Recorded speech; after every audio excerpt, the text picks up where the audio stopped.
Lila, and Teeps, and Flora, and me. Rocket.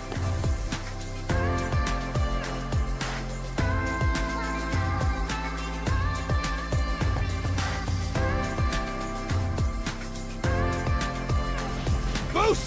Fire! This has happened before.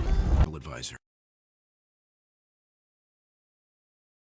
In the summer of 2002, by June 18th, back when I finally graduated from 8th grade while my stepbros at the time graduated from T1, there was a clue in which what would be mine and my stepbros' big gift.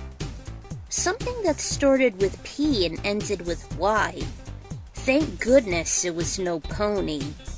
Well, long story short, the PS2 came into our lives, and it remained constant as the most nostalgic console ever. Even rivaling over the GameCube and certainly the Xbox, I strongly believe that the PS2 was the champ of the 8th generation's console war. There's a vast repertoire featuring unbelievable CGI and for all ages. So once again, and since my ex-stepbros became dominant over it, with my ex-stepmom always begrudging me, I'm going for 15 games, thus being the second to last nostalgic console in my eyes. Sony definitely shined with this early 2000s non-internet, non-woke console.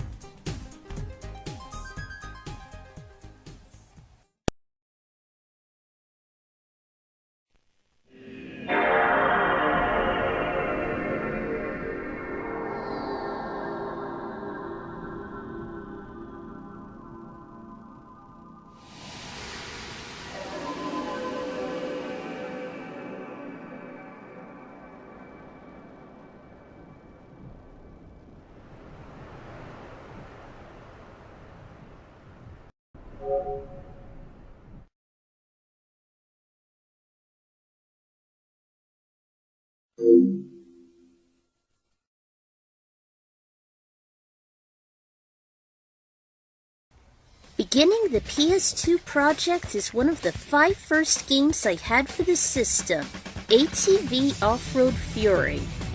This was probably chosen since it was mostly a game for boys, counting my ex-stepbros. I didn't feel too left out of the crowd though.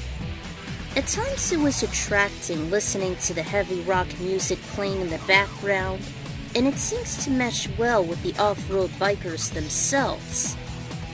Even when you hear the guy scream after a crash or sent flying, hysterical! It's actually a basic racing game, only having single race, practice, and lap attack available, even Pro Career unlocked.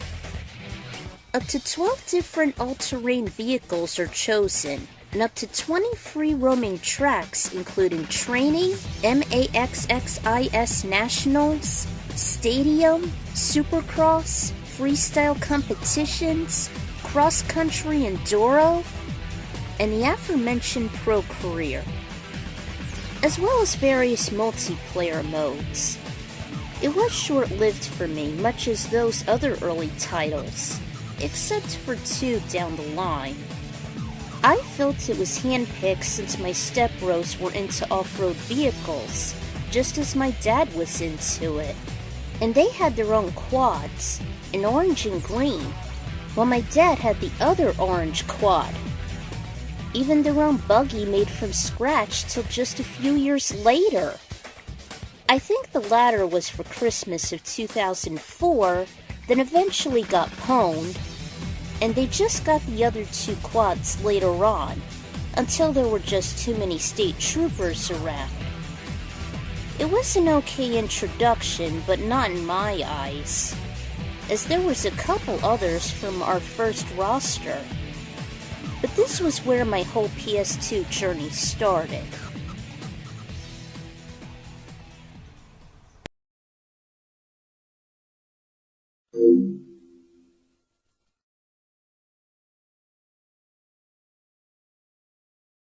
Hard to believe this game was actually a launch title, one of several, especially coinciding with America and Europe.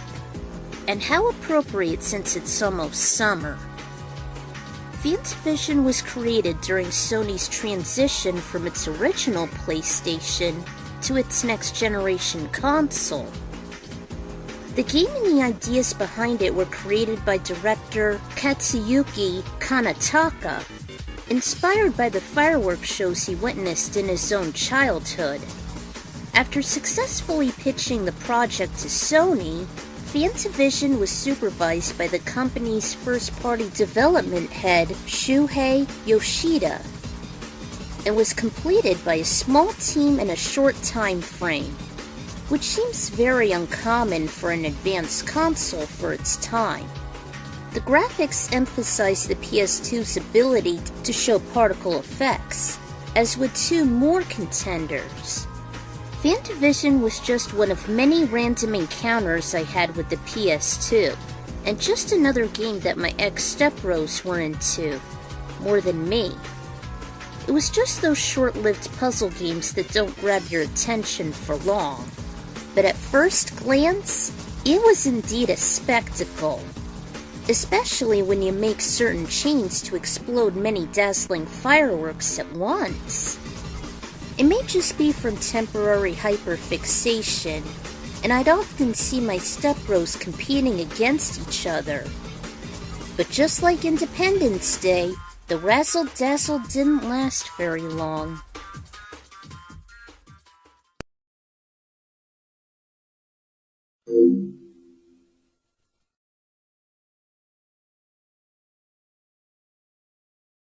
I wasn't much of a Crash Bandicoot consumer, and I played very little of its OG game on the first PlayStation, but I think my ex-stepbrother's drawn me into it for a while. In fact, Insomniac was mostly one of their favorite developers since they'd randomly play this, or Ratchet & Clank, but at least I began to find the elemental masks interesting, along with Crash's doppelganger Crunch, which was genetically enhanced by Dr. Neo Cortex. Crash, his sister Coco, and their tribal sidekick Aku Aku are sent on a mission to warp around the world and collect mystical crystals that'd calm the raging elementals, and before Crunch gets too maniacal to become Cortex's unstoppable world dominator. Sounds cliche, I know, but I sometimes feel bad for Crunch to the point on just being a misunderstood wooby. At least he embraces the light later on. Critics disdained it to not be very innovational and just was a copy-paste from the OG PS1's predecessors. But that never bothered me. Although what it would often do is have the CD load for an extremely long time before it would transit to gameplay, which it hardly did. As if Sonic 06 or Mortal Kombat 2023 couldn't get any worse. It was just the swan song of the Crash series for me, and I often go with the negative symbolism on what insomnia does to you and what made these games. It's never a good sign.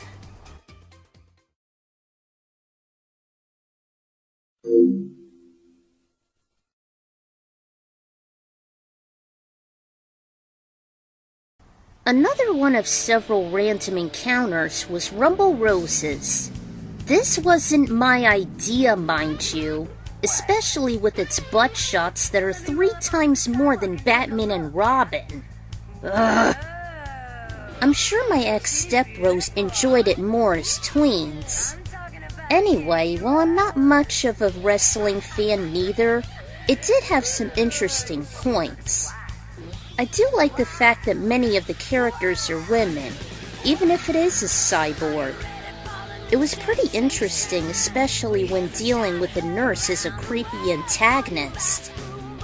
Hearing Look to the Sky on account it's a Konami game like DDR, and an amazing young female protagonist winning the Rumble Roses tournament. kind of like Mortal Kombat. Unlike it though, this was run by the sinister nurse Anesthesia, who made Reiko's sister and mom go missing. Reiko deals with numerous Karens, including a lot of Karens with bad tastes. Turned out that she transformed into her alias Evil Rose, who eventually made her revenge and let Reiko uphold their family name and championship wins. While their mom had her DNA spliced into an exhibit named Lady X. Hell, Anesthesia was also capable in making doppelgangers of all women wrestlers, known as heels, while their normal counterparts are faces. Talk about a face heel. While I wasn't nor still not a fan of many mature titles, Anesthesia was a fascinating villain, though a bit abhorrent on what she could do after going under.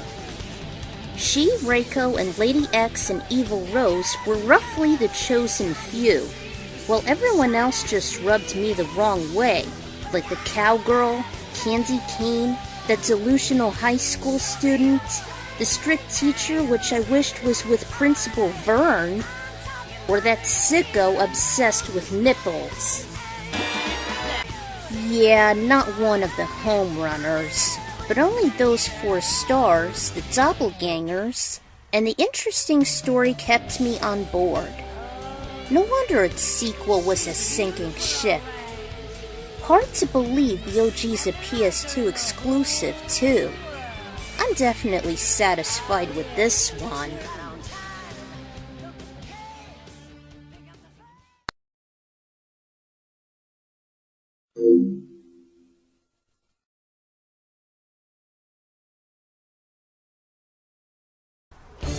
Another first game, aside from ATV Offroad Fury, was Fur Fighters Vigo's Revenge. At first I thought it was a sequel due to that subtitle, but I soon looked up it's just the port from the Dreamcast debut, which I find very odd. The story goes that the Fur Fighters, a ragtag group of anthro-animals who can wield firearms, were living peacefully within their village, until everyone was hit by sleeping gas as Rufus, the leader of the warriors, was taunted by his arch-nemesis and soon after stole the babies for his hard experiments, involving Vigo Industries and brainwashing the warriors' families. We're recruited by one of my favorite animal characters, the deceased spirit of General Bristol, along with his associate Sergeant Sternhauser. We first get trained within the Undermill, before we get a train token which takes us to New Quack City. We gather numerous types of firearms and explosives. We collect tokens refilling our health, as well as the delish pet yums, which I've mentioned in my foods list. And each of the 6 fur fighters possess unique abilities. The leader Rufus digs, Rico swims and dives underwater without the use of oxygen, Juliet climbs scratched up walls, Chang's the smallest member so he can fit through enclosed spaces, as well as a promising inventor with the switching pads, Bungalow, who has high endurance and leaps higher than any animal, and of course my main Tweak, who can glide. I also happen to love dragons, and Tweak's not only the youngest fur fighter, as his mom's got abducted, but also the youngest in his entire family being .002 years. Whatever that is. Basically, he was born minutes before Vigo's invasion. It should be mentioned more often for its comic relief, weaponry, the funky characters and levels. Sometimes the Dreamcast has more favorable designs. But this game is far from easy. I remembered using Action Replay a lot, as you're endlessly bombarded by Vigo's henchmen, including brown bears, polar bears, peacocks, the works. Especially with instant killing machines like rocket launchers. Plus, navigation is often very tricky, especially when following your ears and studying what each baby chirp belongs to. I didn't get very far, and it's been a bucket list item to finish, but I mostly like its comic book style and some of the main characters. Versus mode is also a fun distraction too. Even the soundtrack is so-so. This game can just knock the controversial Conker out of the park, or give the Guardians some serious competition, especially with Rocket. Still, it's been a hassle, but sort of in the gray area with its charming feel, thus hardly ever taking the top 10.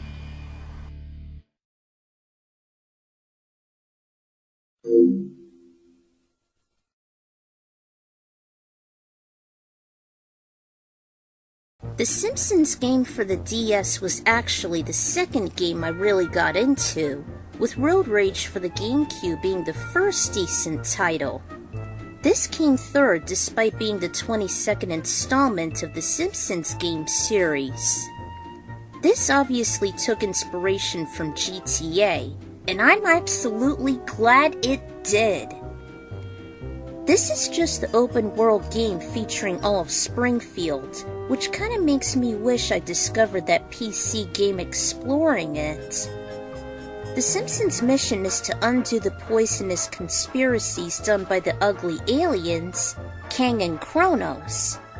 Whether the new brand of Buzz Cola making consumers insane, robotic wasps descending onto the town, government spies in black vans, and other methods of chaos. And this is set in a week before Halloween, which is never a good sign. The gist is, we play as different characters depending on how many town missions we accomplish, which is 10 times better than Sonic 06 or GTA. We at first play as Homer, but eventually Marge, Bart, and even Apu. We collect money throughout the locals, and interact with many of Springfield's denizens. And it's just one chaotic and funky objective after another, even some side quests. It was barely enough to make the top 10, and it was just a nice distraction from the nude, crude, and mature misadventures that melded the Simpsons classic. And is one of the most tolerable games than Bart's Nightmare and Bart vs. the World. There just hasn't been anything else like it.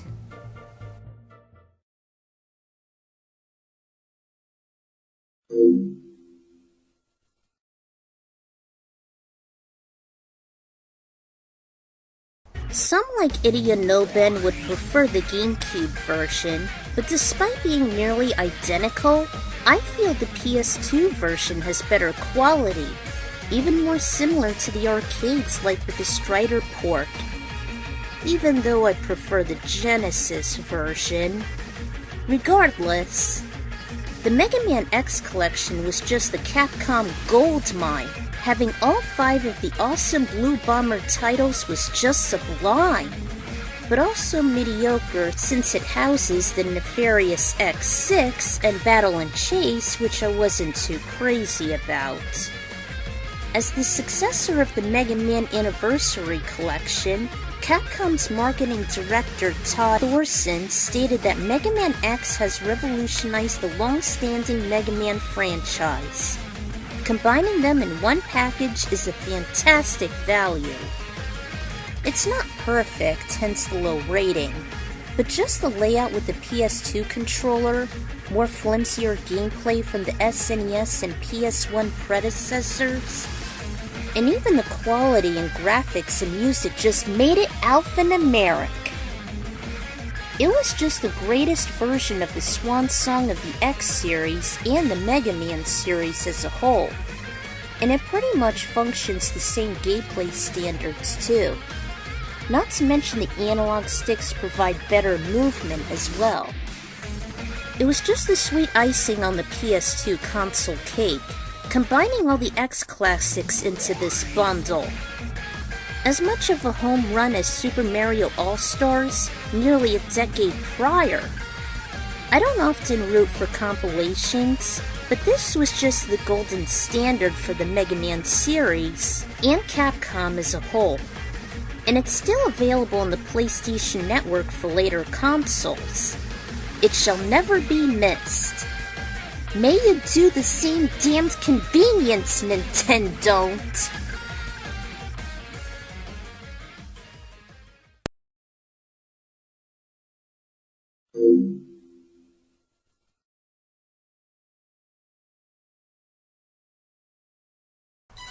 The original DBZ Budokai has always been my go-to game involving the entire anime series. Let's face it, watching and binge-watching the anime from start to finish always takes an eternity, especially with the fatty filler episodes. So allowing the player to interact throughout the Saiyan, Namek, and Android sagas was a tolerable, ideal choice. It's brief, it's fun, it's hard to put down, especially when having alternate perspectives once the main campaign is done. Yeah, it's pretty much incomplete missing the Boo saga, but that's what a later contender is for. Much later. It's still very straightforward, and I'd honestly watch all the cutscenes from the game itself rather than the snail-paced show in its entirety. And I'd very much prefer this installment over than its sequels too, since Budokai 2 had its lousy board game style and just text bubbles, while Budokai 3 pretty much did the same with the latter, aside from flashier animations. It's too bad we never had the actors or music from the Ocean dubs. Just Funimation before Kai was a thing. But goddamn, it was excruciatingly difficult to traverse through. To the point that my ex-step-bros had this insane idea during the Frieza battles to take the CD out while it's playing, just to make matters easier, and still save on the memory card. Once you have everything unlocked, albeit the small roster, it's just smooth sailing, and it seems to have good replayability. It actually impacted me so much that along with another contender, it made me write a fanfiction series I brainstormed since the summer of 2002 with the controversial Boo saga still airing on Toonami that kick-started since the fall of 2001. Its graphics might be an eyesore at times, but it's still the rad essential DBZ game I needed, and the Legacy of Goku series just fails by comparison. There just hasn't been anything like it relieving my anime anxieties, till a special PS3 game came along anyway. If only they would have had features from the movies. A timeless PS2 and DBZ classic that's unbeatable.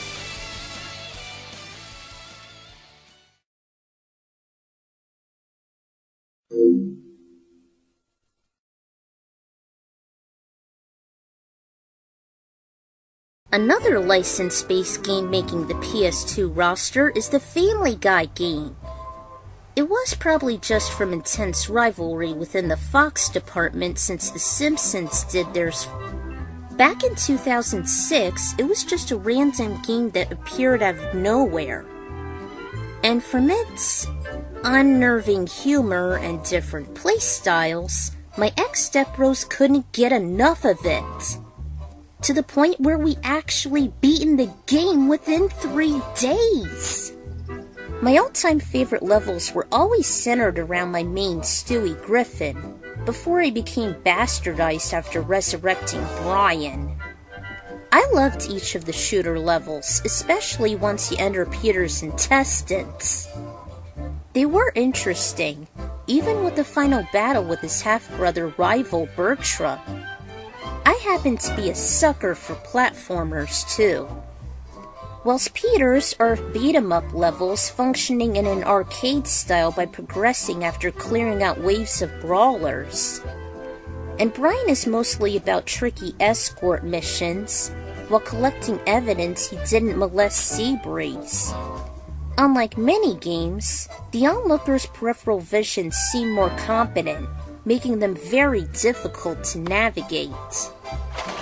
It's low since it's often complicated, especially with those random cutaway gags, even when the humor's disgusting at times. And oftentimes, it's the Stewie segments that kept me getting intrigued, along with a few clever Easter eggs. And it was just the calm before the storm when the series became extremely polarizing, and the animated atrocity that I wished would die and be eternally damned. Even after Disney assimilated everything with its woke, democratic nature.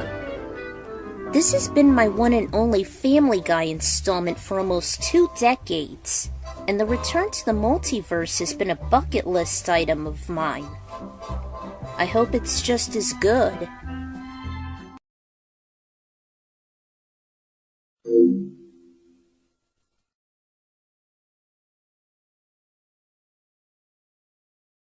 Toning down to unadulterated is the hit from Newgrounds. Just like the previous entry, it literally appeared in my life at random, and my ex-siblings were obsessed with it. The founder of Newgrounds, Tom Fulp, expanded on this little guide to consoles and computers, rather than just an exclusive Flash game. Which is good considering Adobe is greedy and obsolete, ridding the Flash player anyway. Just like with my admiration on the Stewie levels, it is indeed a run-and-gun 2D platformer instead of 3D. Of course, you play as a fugitive alien escaping from Earth, along with many special agents hunting him down. And you just blow the smithereens out of them, and their machinations in each level. You mostly use a laser gun, but can also collect power-ups for that. Grenades, digging, bouncing off and frightening enemies, shields, and other abilities. Even driving a van to run over enemies or piloting a UFO. It also has the addictive minigame in which you go through 200 hazardous mazes in a PDA style. This was just the biggest kick for me, even over the main campaign and various extra games. However, it can be bland after a while, hence barely taking the top 5. My ex-stepbros always mistakenly call it alien humanoid for some reason. I guess they aren't used to the term. Man, I wish Logan would have mentioned him in his 2 alien lists. And I wish I would have mentioned him in my petites. 'Cause he can never catch a break trying to retrieve his spaceship, confiscated by the FBI, the Soviets, and even an Area 51 ship.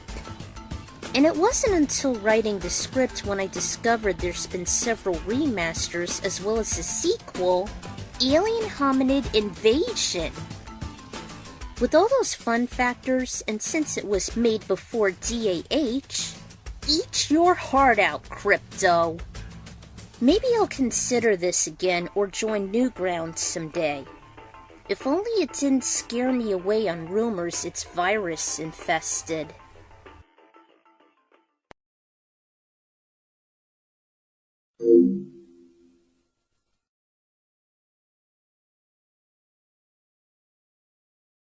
I'm sure the majority of people would rather put this legendary Square title at the top spot, but it was just in the gray area for me.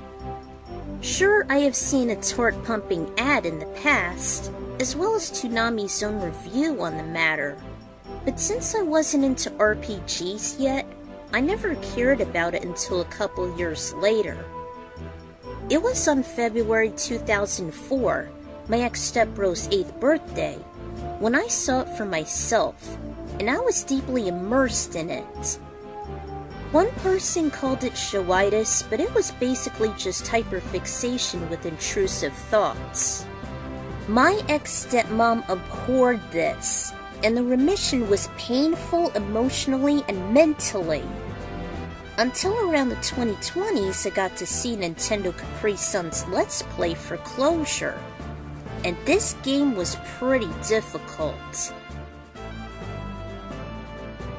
I was enamored with Spira, and for those who tend to hate Titus, fuck you!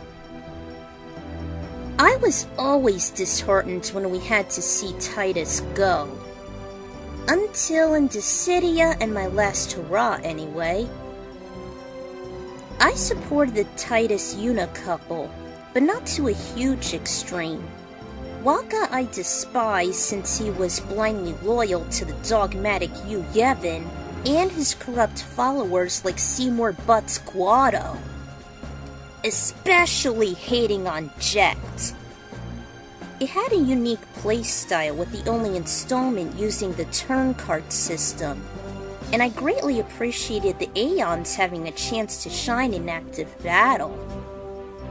And especially with the first using audio dialogue and extremely popular actors.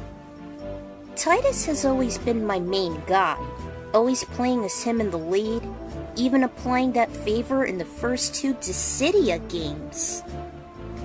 As stated, this game has a lot of difficulty spikes, constantly going with the phrase, "God dang it."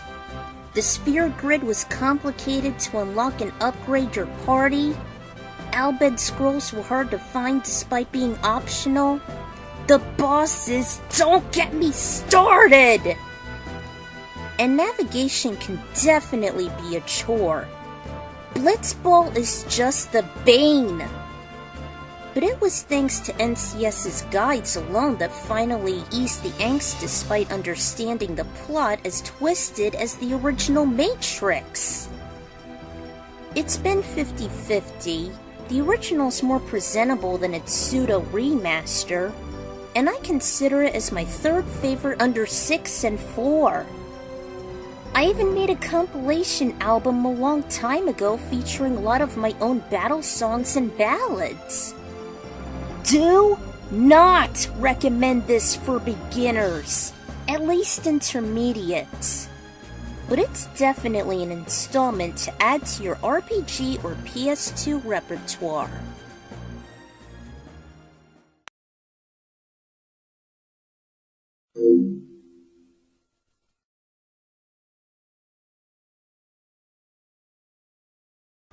Rocky Legends was the license-based gold mine.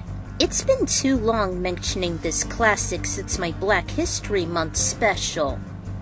In my last dad's mom and pop shop, I'd seen several copies, but I never had the chance to try it.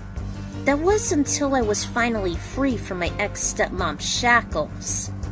As a fan of the Rocky series along with my buddy Smack Jams, I can't possibly resist. And it was just the all-time best version around. Just FYI, you don't play as Rocky alone. This game features many major characters throughout the 5 films. Apollo, Clubber, Tommy Gunn, Apollo's mentor Duke in highlighting his distant past, and just fighting alongside Spider Rico and several other minor fighters. Just like another combatant, you both fight and soon unlock a few to play them too. This was definitely the ideal boxing game that shall give Punch-Out a TKO.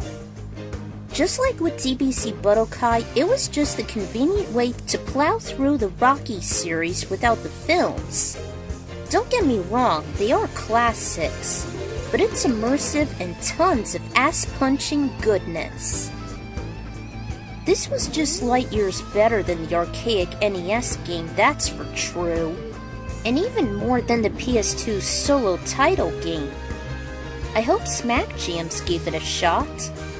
And I wish there'd be a bonus feature in the future consisting the Creed series.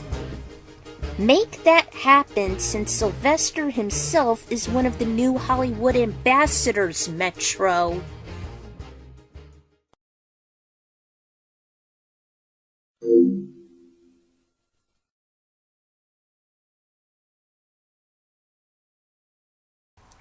Out of all the first 5 games I had for the PS2, including Gauntlet Dark Legacy, ATV Offroad Fury, Escape from Monkey Island, and Fur Fighters, this hidden gem was my GOAT as soon as I've played the PS2. The Bouncer. For over a quarter of a century, it has been my GOAT hands down. Despite its many flaws since it was launched as the PS2's launch title and tech demo, with its new FMV graphics. After all, it was announced in a Japanese expo back in 1999 until Square squandered everything Dream Factory offered, including taking away weapon combat, bad camera angles, no response time, clunky controls, and so on. Despite those setbacks, I was deeply immersed into it. The voice acting, the characters, the music, the bosses, the objective on saving the damsel Dominique captured by the Mikado Corporation, as a desperate attempt by the terroristic Doragon to destroy the world and reunite with his dead sister. I never even cared they ripped off Final Fantasy VII, nor that overrated installment, so I still had fun nonetheless. I've played the shtick out of it, making sure every combatant was maxed out from A ranks to S rank, utilizing the memory card provided in advance, hence me jumping to all of Doragon's forms as I was frustrated with the escort mission. I know nearly every single cutscene, and throughout the summer of 2002, the Boo saga from DBZ was still going on. Thus, my brain was hatching ideas for both sides, and the Bouncer tetralogy was created. The main story with the Mikado saga, the bonus drabble of Dog Street's origin, the saga based on Black Hooded Sion from completing survival mode, and the fridge logic involved in the Yakuza saga. And I also compiled a Z-Fighter by the name of Ayame too. Once you eliminate the destructive factors, DBZ and the Bouncer can work well. Even more than the lousy MK vs. DC. I've mentioned this on many countdowns, including how Doragon's been a very scary enemy before I started high school. And the trilogy's been completed since summer of 2017 till the 4th saga in March 2019.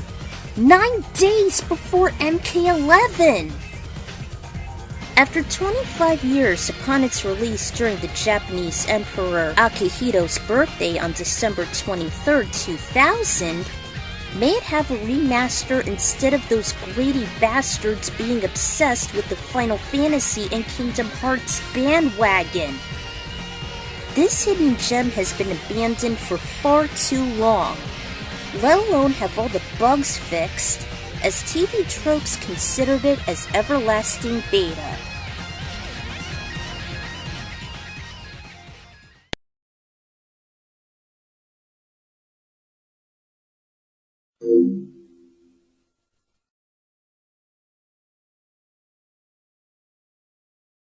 Let's DDR!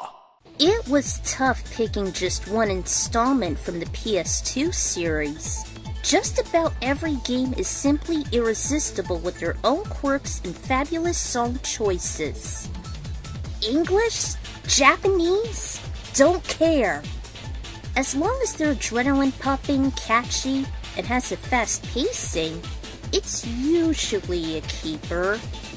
Although the localizations aren't perfect, as there are some deserters like Kids of America, You're Not Here, Go West, etc., etc.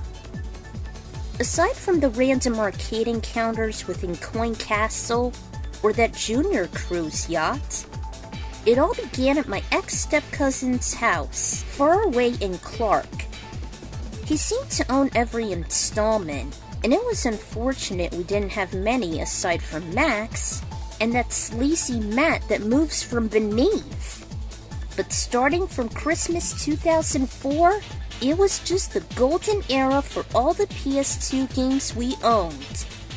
From DDR Max, DDR Max 2, DDR Extreme, DDR Extreme 2, DDR Supernova, and DDR Supernova 2. DDR-X, though... yeah... that was definitely the last of its kind.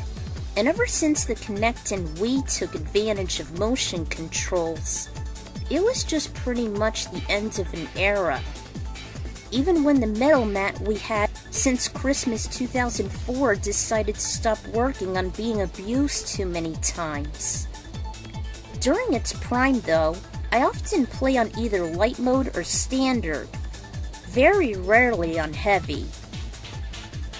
Konami was just ingenious on making this series revolutionize exercising and rhythm music games as a whole. And I'd certainly take these classics over the Mario Mix game any day. Besides, they were the first of the rhythm music kind, before Band Hero, Rock Band, and even Rhythm Thief or Theatrhythm.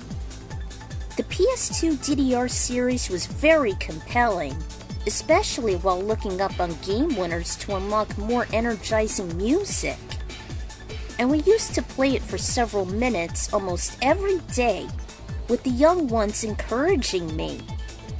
The sextet shall always stay within my heart, and I won't replace them for any other dancing game.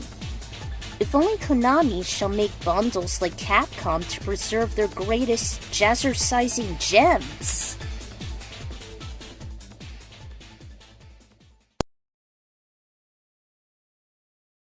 Alright, we counted down my 14 Sony sequel slammers. But before we get to the platinum hits and player's choice, let's have the honorable and dishonorable mentions play.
No deception here!